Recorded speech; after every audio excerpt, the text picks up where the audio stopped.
Friends, ధనియాలు చక్కగా ఒక 2 రోజులు బాగా ఎండలో పెట్టాలండి.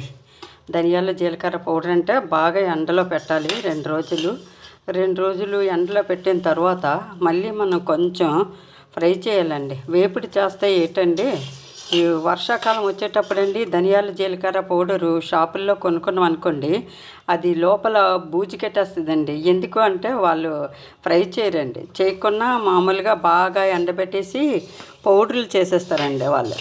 అలాగా మనది అవ్వింది అనుకోండి, కొంచెం అనుకోండి, మన ఇంట్లో ఇబ్బంది లేదు.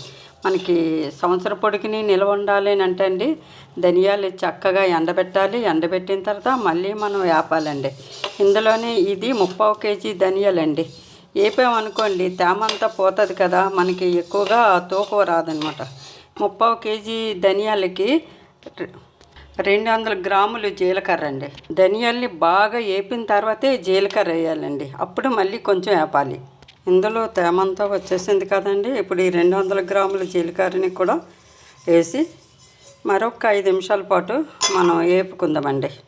మంచి గుమగుమలాడుతూ వాసన వస్తుందండి. ధనియాల జీలకర్ర పౌడర్కి అయితే చక్కటి వాసన సంవత్సరం పొడిగినంత నిల్వ ఉంటుంది. ఇదైతే మా పెద్దల్లుడి కోసం అని చెప్పి చేస్తున్నానండి.